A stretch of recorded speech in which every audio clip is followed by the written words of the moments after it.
রাজধানীর গুলশানের বাসায় রাত্রি যাপন করলেন বিএনপির ভারপ্রাপ্ত চেয়ারম্যান তারেক রহমান।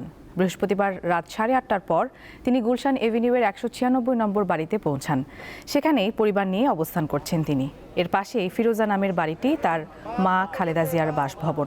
এর আগে সন্ধ্যা 7:30টার দিকে হাসপাতাল থেকে বের হয়ে ফিরোজার উদ্দেশ্যে রওনা হন তারেক রহমান। তার আগমন ঘিরে বাসার গেইটে আগে থেকে অবস্থান নেন বিএনপি ও সমমনা দলগুলোর নেতাকর্মীরা। তারেক রহমানকে বহন করা গাড়ি বাসার সামনে আসলে কর্মী সমর্থকদের বাঁধ ভাঙা উচ্ছ্বাস দেখা যায়। দর্শক, এই বিষয়ে জানাতে রাজধানীর গুলশান থেকে যুক্ত আছেন সহকর্মী স্বস্তিকা সিংহ। কথা বলছি তার সাথে। স্বস্তিকা, গুলশানে 196 নম্বর বাসা ঘিরে এখনো কি নেতাকর্মীরা অবস্থান করছেন কিনা জানাবেন। সেখানকার পরিস্থিতি কেমন দেখতে পাচ্ছেন?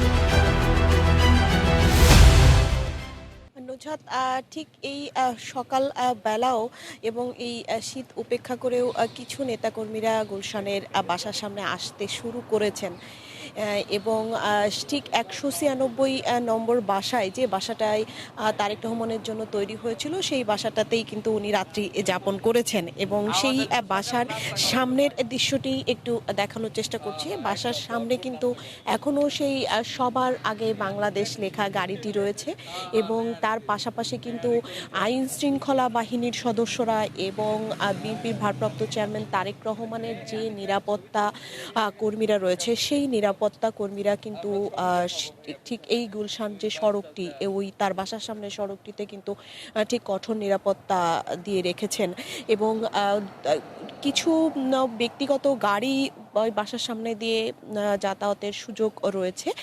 তাছাড়া অন্য কোনো স্বাভাবিক কোনো গাড়ি বা মোটরযান চালিত কোনো গাড়ি ওই বাসার সামনে দিয়ে কিন্তু যাতায়াতের ক্ষেত্রে কিছুটা বেগ পেতে হচ্ছে যারা আসলে যাওয়ার চেষ্টা করছে। তাছাড়াও কিন্তু সন্দেহভাজন কাউকে দেখলে আইন শৃঙ্খলা বাহিনীর সদস্যরা এবং তার যেসব নিরাপত্তা কর্মীরা রয়েছে তারা কিন্তু তাদের সাথে কথা বলছেন এবং কথা বলে যদি তারা মনে করছেন যে না, তিনি তার পরিচয়ে কোনো সমস্যা নাই, তারপরেই কিন্তু তাকে ছেড়ে দেওয়া হচ্ছে। এই যে নিরাপত্তার যে জায়গাটি, সেই জায়গাটি কিন্তু আমরা সকাল থেকেই দেখছি এবং ঠিক আইন শৃঙ্খলা বাহিনীর সদস্যরা ঠিক পুরো সেই বাসার যত দূর আসলে চোখ দৃষ্টিসীমা না আসলে যায়, ঠিক তত দূরই কিন্তু তারা আসলে রেখেছেন, নিরাপত্তা দিয়ে রেখেছেন। পাশাপাশি কিন্তু ওনার যে বিএনপির বিভিন্ন সূত্রের মাধ্যমে আমরা যতটা জানতে পেরেছি, আজ কিন্তু শুক্রবার, বিশেষ একটি নামাজের দিন এবং বিএনপির ভারপ্রাপ্ত চেয়ারম্যান তারেক রহমানের জন্যও কিন্তু দিনটি একটি বিশেষ দিন, কারণ দীর্ঘ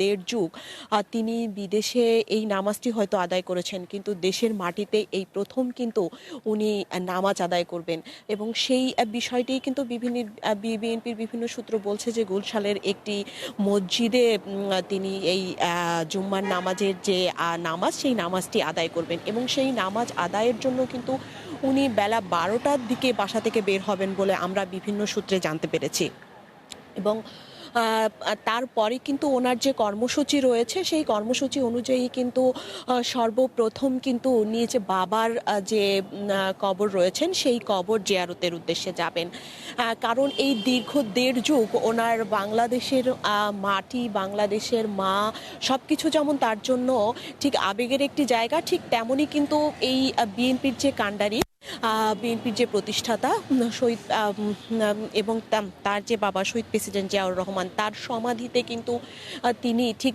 অনেক বছর পর, দীর্ঘ 1.5 যুগ পর কিন্তু নিজে যাবেন এবং সমাধিস্থল ছুঁয়ে এই সমাধিস্থলের তার যে প্রার্থনা রয়েছে, তার যে দোয়া রয়েছে, সেটি কিন্তু করবেন এবং সেই জায়গায় কিন্তু উনি জুম্মার নামাজ আদায়ের পর ঠিক দুপুর 2টার দিকে কিন্তু সেই চন্দ্রিমা উদ্যান বা শেরে বাংলা নগরে যেখানে জিয়ার কবরটি রয়েছে, সেই কবরের উদ্দেশ্যে রওনা হবেন এবং তার পরপরই কিন্তু তিনি ঠিক সাভার জাতীয় স্মৃতিসৌধের উদ্দেশ্যে রওনা করবেন এবং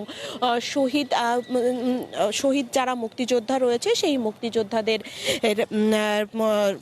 স্মরণের জন্য, তাদের সম্মান জানানোর জন্য তিনি কিন্তু সেই সাভারে যাবেন, সাভার স্মৃতিসৌধে যাবেন। সাভার স্মৃতিসৌধের পর তার যে বাসায় ফেরা বা নেতাকর্মীদের সাথে তাদের যে বসার যে বিষয়টি সেটি এখনো বিএনপি নিশ্চিত না করলেও সাভারের যে তার যে যাত্রা সেই বিষয়টি আসলে বিএনপির পক্ষ থেকে নিশ্চিত করা হয়েছে। নুজহাত, এই ছিল গুলশান থেকে আমার কাছে সর্বশেষ।